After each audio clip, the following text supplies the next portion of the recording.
നമ്മൾ മറ്റു ആചാരങ്ങളിലേക്ക് പോവുകയാണ്. ഇവിടെ നിക്കാഹിന്റെ തലേന്നോ അല്ലാത്ത ദിവസമോ മഞ്ഞൾ പുരട്ടിയിട്ട് മഞ്ഞക്കുപ്പായമിട്ട് മഞ്ഞക്കോലം കെട്ടി ആർക്ക് വേണ്ടിയായി കോലം കെട്ടൽ? എന്തിനാണ് ഈ ആഭാസങ്ങളൊക്കെ? മുസ്ലിമീങ്ങളായ ആളുകൾ ഇത് ചെയ്യാൻ പാടുള്ളതുണ്ടോ? നമ്മൾ ചെയ്യാൻ പാടുണ്ടോ? ഇത് നമുക്ക് പറ്റാത്തതല്ലേ? ഏതെങ്കിലും ഒരു മതത്തിന്റെ ആചാരം നിങ്ങളുടെ ആചാരമാക്കുന്നുവെങ്കിൽ നിങ്ങൾ അവരിൽപ്പെട്ടവരാണെന്ന് മുത്തനബി പറഞ്ഞുവല്ലോ സല്ലല്ലാഹു അലൈഹി വസല്ലം. നമുക്ക് പാടില്ലാത്ത സംഗതിയല്ലേത്? അതുപോലെയുള്ള അനാചാരങ്ങൾ വിവാഹവുമായി ബന്ധപ്പെട്ട് നമ്മുടെ കാസർഗോഡ് ജില്ലകളിൽ നിന്ന്, അതിന്റെ ടൗണുകളിൽ നിന്നൊക്കെ മാറി നമ്മുടെ വില്ലേജുകളിലേക്ക്, ഗ്രാമങ്ങളിലേക്ക് വരെ കടന്നു വന്നുകൊണ്ടിരിക്കുകയാണ്. അല്ലാഹു കാത്തുരക്ഷിക്കട്ടെ. പവിത്രമായൊരു സംസ്കാരമില്ലേ നമുക്ക്?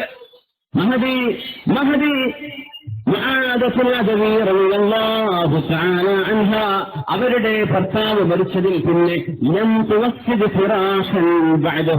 ഭർത്താവിന്റെ മരണശേഷം മഹദ് റളിയല്ലാഹു അൻഹു വിരിപ്പിൽ കിടക്കയിൽ പിന്നെ വിരിപ്പ് വിരിക്കാറില്ലായിരുന്നു. പച്ചക്കട്ടിലില്ല കിടക്കാറുണ്ടായിരുന്നത്.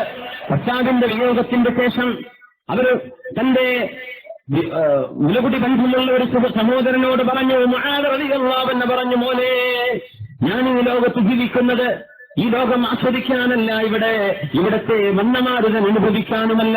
പക്ഷേ എനിക്കെന്റെ റബ്ബിനെ കാണാൻ ആഗ്രഹമുണ്ട്. അള്ളാഹുവിനെ കാണണമെങ്കിൽ ഒരുപാട് നന്മകൾ ചെയ്യണമല്ലോ. നന്മകൾ ചെയ്യണമെങ്കിൽ ആയുസ് വേണ്ടേ? അതുകൊണ്ടാ മോനെ ഞാൻ നിൽക്കുന്നത്.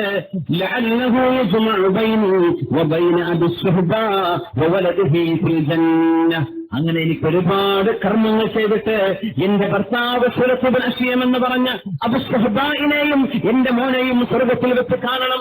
അതിനാണ് എന്റെ ഭർത്താവിന്റെ മരണശേഷം, എന്റെ മക്കൾ മരിച്ചുപോയതിന്റെ ശേഷം ഞാൻ ജീവിക്കുന്നത് എന്റെ റബ്ബിനെ കാണാനുള്ള ആഗ്രഹത്തിലാണ്. സുബ്ഹാനല്ലാഹ്. അവരെ സംബന്ധിച്ചാണ് അഫീറത്തുൽ ആബിദ എന്ന് പറയുന്ന മഹദി പറഞ്ഞത്. മഹദി റളിയല്ലാഹു അൻഹു മരണമാസന്നമായി.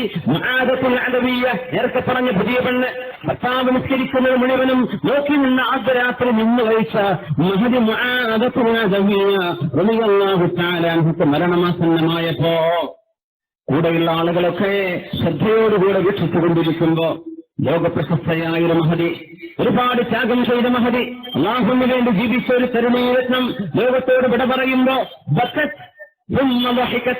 കരഞ്ഞു, പിന്നെ ചിരിച്ചു. ആളുകൾ ചോദിച്ചു, യാ മുആദ, മുആദ, എന്തിനാ നിങ്ങൾ ചിരിച്ചത്? എന്തിനാ നിങ്ങൾ കരഞ്ഞത്? മിമ്മൽ ബുകാ വ മിമ്മൽ ളഹക്. എന്തിനായിരുന്നു ഈ ചിരി? എന്തിനായിരുന്നു ഈ കരച്ചിൽ? അവർ പറഞ്ഞു, ഞാൻ കരയാൻ കാരണം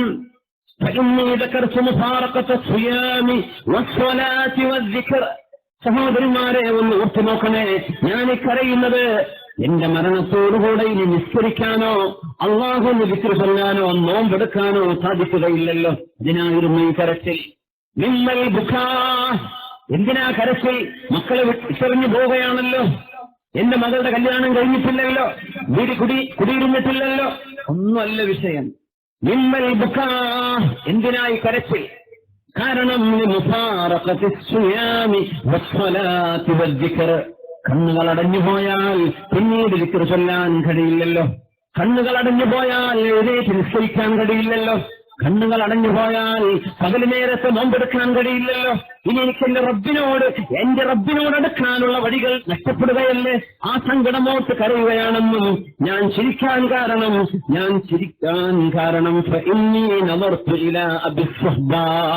ഞാൻ അബൂ സുഹ്ബായിനെ കണ്ടു, എന്റെ ഭർത്താവ് സുലത്ത് ബിൻ അശ്യമിനെ കണ്ടു. എന്റെ മുമ്പിലേക്ക് ഒരു വീടിന്റെ വരാന്തയിൽ വന്ന് നിൽക്കുന്നത് ഞാൻ കണ്ടു. അലൈഹി ഹുല്ലത്താനി ഖുലുറാവത്താനി, പച്ചരണ്ട് പുതപ്പുകൾ പുതച്ച് എന്റെ ഭർത്താവ് ഒരു വീടിന്റെ ബാൽക്കണിയിൽ നിന്ന് എന്നെ നോക്കി ചിരിക്കുന്നതും ഞാൻ അങ്ങോട്ട് ചിരിച്ചതും ഞാൻ കണ്ടതാ. ഇതൊരു വലിയ അനുഭവമാണ്. മരണസമയത്ത് മാലാഖമാരെ പോലും മനുഷ്യർക്ക് കാണാൻ കഴിയുമെന്നാണ്. മലക്കുകളെ കാണാൻ കഴിയും മരിക്കുമ്പോൾ.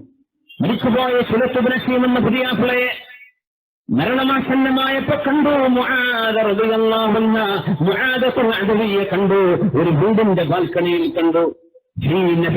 ഒരു ആൾക്കൂട്ടത്തിലാണ്. വല്ലാഹി മാ റഅയ്തു ലഹും ഫിദ്ദുനിയാ ശബഹാ, ആ ചെറുപ്പക്കാരെ പോലൊരു സംഘത്തെ ഈ ലോകത്ത് ഞാൻ കണ്ടിട്ടില്ല. അങ്ങനത്തെ ഒരു സംഘത്തിന്റെ കൂടെയുണ്ട് എന്റെ ഭർത്താവ്. അലൈഹി ഹുല്ലതാനി ഖുറാവതാൻ. എന്റെ പച്ച പുതപ്പുകൾ പുതച്ച് എന്റെ ഭർത്താവ് എന്നെ നോക്കി ചിരിച്ചു, ഞാൻ അങ്ങോട്ടും ചിരിച്ചു. അതാണ് ഞാൻ ചിരിക്കാൻ കാരണമെന്ന് ലോകത്തോട് വിട പറയുന്ന സ്വർഗത്തിലേക്ക് പോയ ഭർത്താവിനെ കണ്ടുകൊണ്ട് കണ്ട മുആദത്തുൻ അദവിയ്യ റളിയല്ലാഹു അൻഹാ. ഇതൊക്കെ മുസ്ലിം ഉമ്മത്തിന്റെ മാതൃകകളല്ലയോ? ആ മഹദ് പറഞ്ഞു, വലാ അറാനി ഉദ്രികു ബഅദ ദാലിക ഫർളൻ മഅകും. പെണ്ണുങ്ങളെ, നിങ്ങൾ എന്റെ മരണം കാണാൻ വന്നവരല്ലേ, നിങ്ങളോടൊന്ന് ഞാനൊന്ന് പറയട്ടെ, എന്റെ ഭർത്താവിനെ ഞാൻ കണ്ടുവല്ലോ, ഇനി ഒരിക്കലും ഒരു ഫർള് നിസ്കാരത്തിന്റെ സമയം നിങ്ങളോടൊപ്പം ഞാൻ ഇവിടെ ബാക്കിയുണ്ടാവില്ല. അടുത്ത ബാങ്ക് കൊടുക്കുമ്പോഴേക്ക് ഞാൻ ഇവിടെ പോവുകയാണ്. മുഹറിന്റെ ബാങ്ക് കൊടുക്കുന്നതിന്റെ മുമ്പേ ആ മഹദി ലോകത്തോട് വിട പറയുകയും ചെയ്തു. എങ്ങനെയാണ് ഇതൊക്കെ സാധിച്ചത്?